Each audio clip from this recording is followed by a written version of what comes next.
So besede, ki jih izgovarjamo, ki so v skladu z božjimi naravnimi zakoni in so seveda besede, ki niso v skladu z naravnimi zakoni.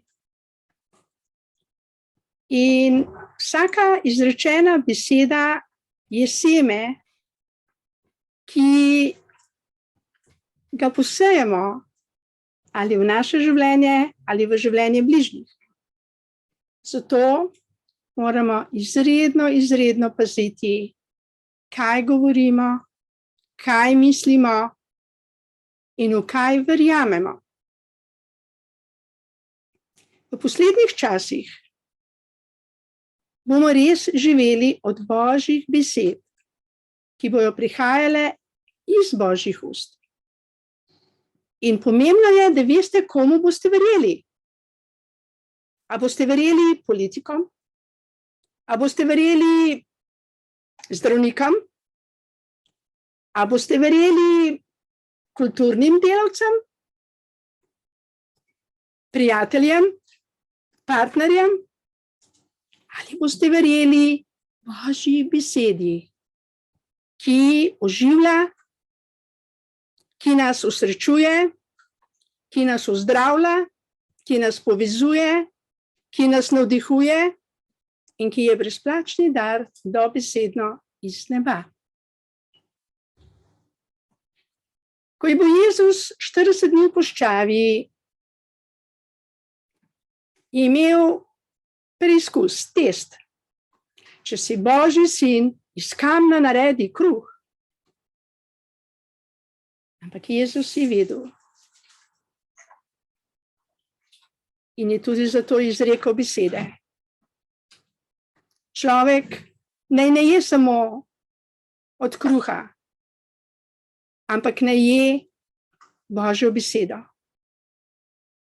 In ni spreminjal kamen v kruh, ampak je bil zvest Božji besedi, ki je seveda brezpogojna ljubezen.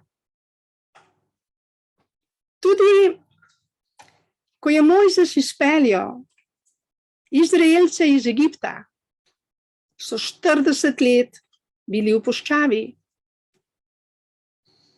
In v puščavi ni bilo ne vode, ne kopalnic, ni bilo obilnih večerji, hrane. Vsak dan pa so dobivali mano. In živeli so dobesedno od Božje milosti. To, da nas sedaj strašijo, da ne bo hrane, da ne bo energije, da ne bo vode. To je strah, ki ni blagoslov za vse nas. In ne verjemite, resnično ne verjemite, to so laži, prevare. Vsega je več kot dovolj na tej zemlji. Dovolj je vsega za vse. In kdor veruje Božji besedi, nikoli ne bo lačen in ne žejen. Ker Božja beseda je resnica.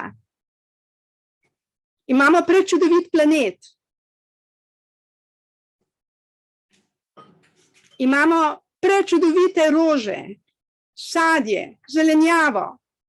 Imamo reke, morja, planine, gore, drugega. Vsi smo zelo blagoslovljeni in bogati. Vendar nas hočejo od zunaj prestrašiti. Ne bo elektrike, ne bo plina, ne bo denarja, ne bo tega. Zato, da bomo izgubili stik z radostjo, z resnico, z izvorom življenja. Ne nasedajmo.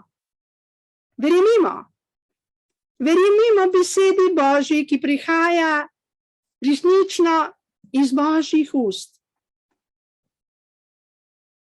Sama molitev, Oče naš, ki je najmočnejša molitev na svetu in edina, ki jo je Jezus zapustil vsem nam, je Oče naš, ki si v nebesih, pridi k nam na zemljo.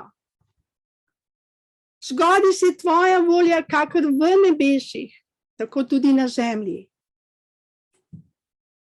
In če bomo verjeli Božji besedi, nikoli, prav nikoli nam ničesar manjkalo.